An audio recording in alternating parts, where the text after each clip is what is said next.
Hey guys, it's Darrian and welcome back to the library. Thank you so much for watching my previous videos. Continue to do so, continue to subscribe and like, be really appreciated. Today I'm actually going to do a two-part video. So once this one's done, make sure you click over to the next one.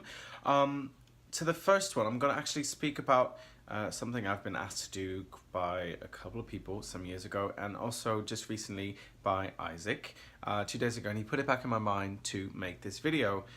In regards to queens of color, starting out, finding their shades, what they need to buy, what really works for me in general, and yeah, just stuff about that. And then the next video will be me actually doing the look, and it's a continuation of the pride flag colors, so I'm going to be jumping over to yellow now, and then orange, and then my favorite color, which is red. So let's go ahead and get started. This is like take 295.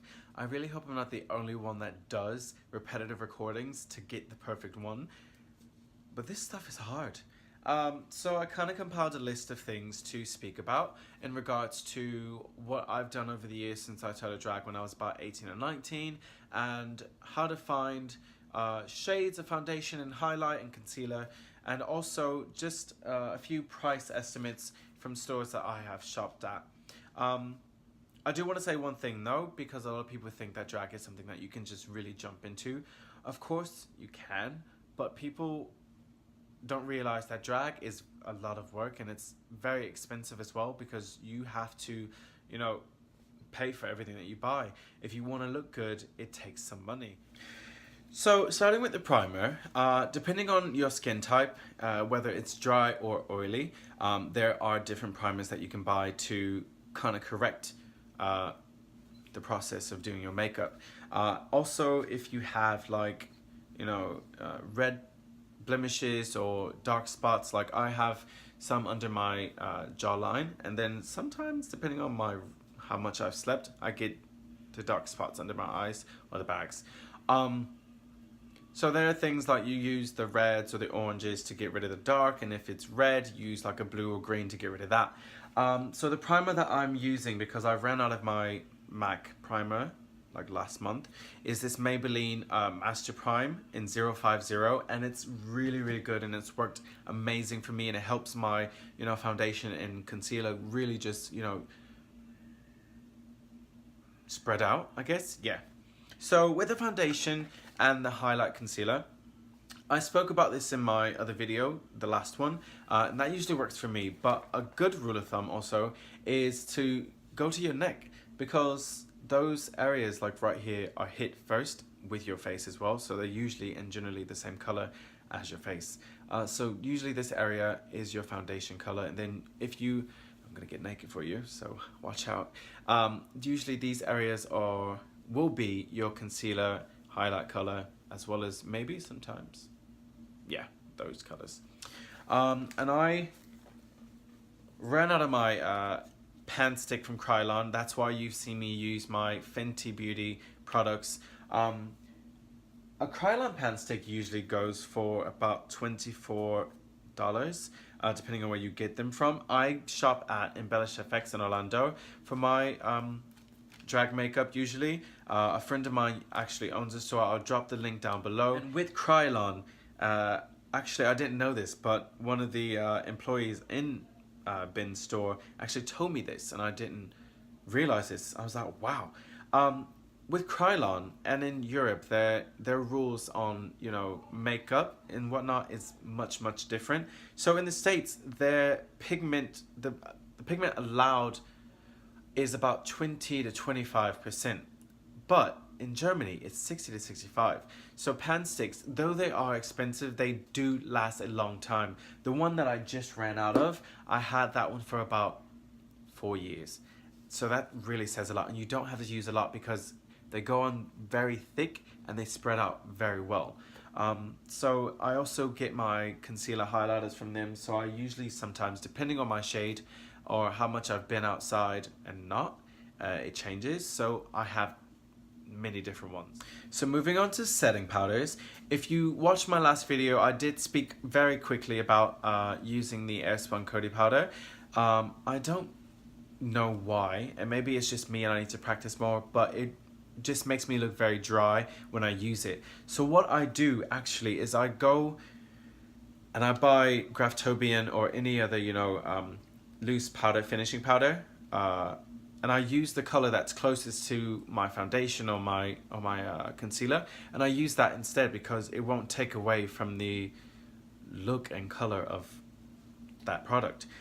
So these are really good to use, and they do go on very well, and they do brush off very easily. Now brushes. Like I said, I don't know if I said it, but for me, my first brush set, I think I bought on eBay or Amazon, and it was about maybe $10, and I still have that brush set, and you've seen me use them in my videos. I'm not too big on, brushes. At the end of the day, as long as my face is looking okay, then I'm good.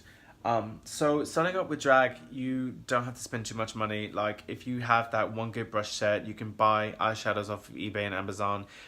A good note to do though is like when you're doing your eyes, to have a good base on there, like your concealer, or having just bought this super color from Kryolan in color 070. I'm gonna try it out today and see how it looks. But doing that, it helps those colors really pop and not look so dead, and you don't have to use as much product as you would if you didn't have that base. So next we're gonna have the beauty blenders. I usually use Real Technique beauty blenders, and also some from like Walmart or any drugstore. You can use whatever you want. I usually try to like squeeze them in the pack to see how soft they are, because you don't want them to be too hard.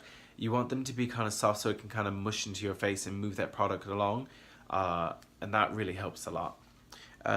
Eyeshadow palettes, like I said, I think my first eyeshadow palettes I had from eBay, and then the first one I actually bought from a makeup store is the NYX Avant Pop, and you've seen me use that in literally almost probably every single one of my videos, and I've had that makeup probably 4 or 5 years as well, and it goes a long way. Like if you have one good eyeshadow palette, you can literally and usually mix those colors and kind of do any look that you want to do. Just a quick note though on eyeshadows, because a lot of people think that they can't do this, and I do it all the time. Eyeshadows can be blushes or anything else that you feel that you need to use on your face. They aren't just eyeshadows, they're a color that you can use, and dependent upon the pigment, it really helps in spreading it and applying it to the face. So that's a good little thought to have when you're kind of looking for a good blush or whatever that you don't have. Look in those eyeshadow palettes, see if you have it. Don't go out and buy anything that you don't need right away. So with lashes, I usually use 199s and 301s by Garland, and they look like this. They're like camel lashes, and if you don't feel like you're gonna go swapping flies away, they're not the right ones. I've never bought baby lashes, but I've seen people use them. It's not going to give you that illusion as a woman, especially on your face, because it's just going to look like a regular eye makeup look, and that's not really what you're going for. Why be normal when you can be extra? So with that being the case, those lashes are usually about $5 at the Embellish FX stores that I buy them from, and they last a long time if you take good care of them. Now with wigs and costumes, my first wig was about $25 or $30, and I've only worn it 2 to 3 times, and those are my days when I was really feeling like I was Beyonce. I still do, but I've kind of come to terms with life.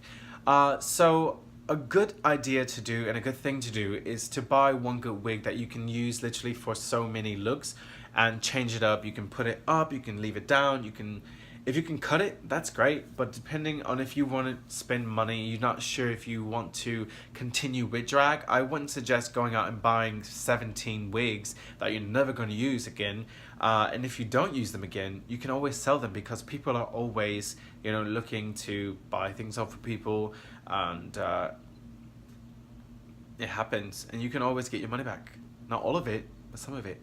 As far as costumes, I know in Orlando we have a lot of talented queens and kings who make costumes and wigs, and they're just, I wish I had the time to do it and to actually learn how to do it, because it's something that you can make a profit and a lifestyle out of, and it's really, really good. So if you can't make costumes and you can't find any in the stores, you can always turn to someone and search for someone who makes costumes or wigs and give back into, you know, their craft and what they do. And that's a really good thing within the community and doing drag, is that there's so many people who have so many talents that you can, you know, feed off of and like give back into and whatnot. So that's just one thing to keep in mind. So now I'm just gonna kind of read off the list of the items that I just mentioned and like their price ranges and what they cost, and like, yeah.